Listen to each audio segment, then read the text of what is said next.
sunny day, good day for practice. And they don't want to come off the field. Right.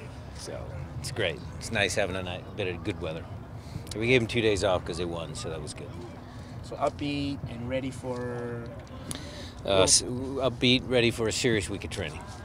They worked hard today, reintroduction day. They'll work because we understand exactly where we're at, which is not where we'd like to be or should be. So it'll be a good week of training, but obviously the weather helps. Will talked a bit about ruining LAFC's kind of opening party and being a bad house guest. Anything that you can expand on that? Well, I think it's in everybody's mind, really. I mean, the players are competitive. They want to win. Yeah, would it be nice because it's their opener and they spoil our home opener? Sure, a little bit of revenge there, but you know, at the end of the day, we need a good performance to give us a chance to win because we understand that they'll be pretty hyped up. They've had a pretty roller coastery start, and 12 points in 6 games on the road is obviously very impressive. But they've also had just some wild results. Yeah. Have you ever really seen something quite like that before? No. This whole start to the season, you know, league-wide, it's been a lot of goals scored. You go to the, Zlatan game, they're up, and then they lose 4-3. You're looking at Montreal, their last game. I mean, they're down 3-1, they come back. I mean, those are pretty, not typical MLS games, I would say. Yeah. I mean, so it's been crazy. And isn't that the reverse? Because usually you would think that teams that have played defensively that know each other, you would start off with less goals. I mean, is that an anomaly or it's just the way it is? It could just be a trend. I mean, there was an article out there about, the younger, designated players coming and scoring a bunch of goals. Is it new coaches? Is it new season where you're not good defensively? I mean, we're a little disjointed defensively early on in the year. I mean, it could be a wide range of things. But the scorelines and the games have been fairly interesting, unless you're on the wrong side of a red card or something like that. Kim Keehee and Victor Rodriguez have been out here, I guess, for a while. How close are they? Full training. Full training. No restrictions. Gustav Svensson left early today. Was there anything to it? That's a day like today, guys that have little knocks. It's not that big of a deal. Tomorrow, everybody will be out training. And how far is Waylon? He had a little minor setback last week, so iffy for the weekend. He might make it, might not. You had a chance to review the film from the Minnesota match. You mentioned that you were going to be looking to see what happened after the 30-minute mark when things Minnesota started to take the game to you a little bit. What kind of jumped out to you? Well, I think other than the normal ebbs and flows of an MLS match where, teams, human nature, you're up 2-0, some of those bland comments.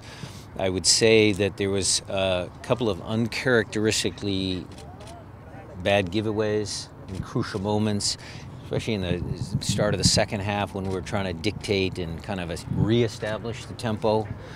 Was the team completely in sync? We worked a lot in transition, getting up the field in a hurry, but then get the ball in the attacking half, but then you also need a little bit of patience there to kind of, see games like that out. So some things tactically, some things just kind of, human nature, individual error type stuff as well. Your assessment of Ozzy's 90 minutes? Well, he didn't play. Excuse me. His minutes? His performance was good. Getting better. He tired a little bit at the end. I might have been able, maybe I should have taken him out a few minutes earlier, but he gutted through the performance and factor in winning our games. Will talked a little bit about the chemistry him and Christian have. Can you talk a little bit about that and how that clicked in the game? Well, I think the whole team was clicking. Sure. I mean, that first 30 minutes was pretty good. So, I think Christian could probably play with anybody, and Will can probably play with anybody. Those two are two of the nicest guys we got, and very accepting to different roles and different responsibilities. So, I thought overall it was a good team performance. Brian, what makes them special? I get the nice person, but what makes them special on the field in terms of their chemistry? The ability for one to create space and the other one see that, or?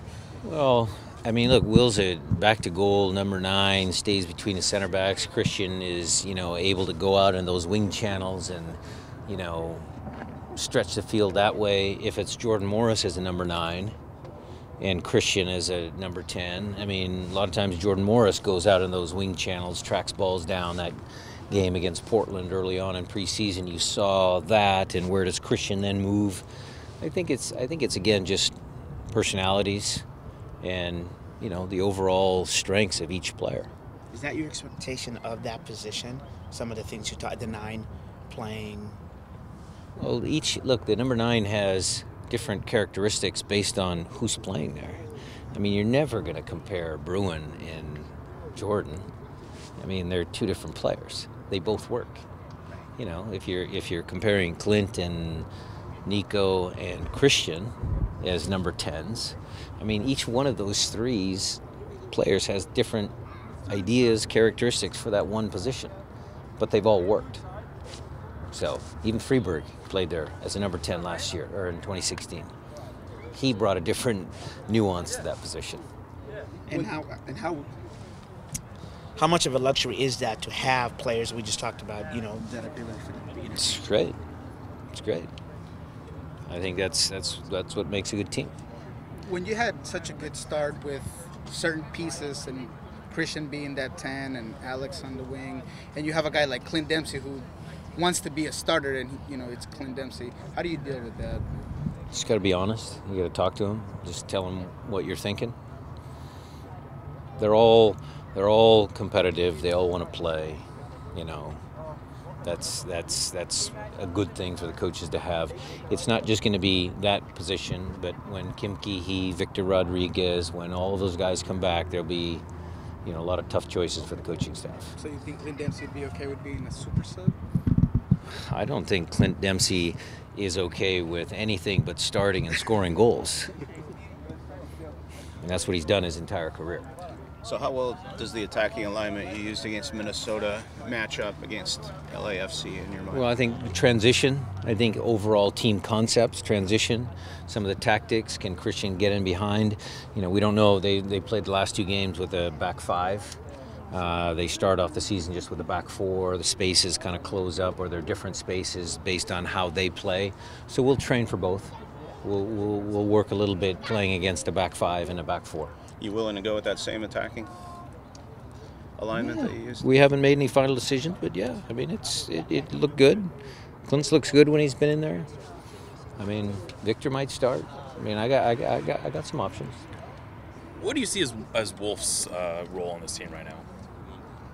Guy that competes every day and, you know, can come and give us quality minutes.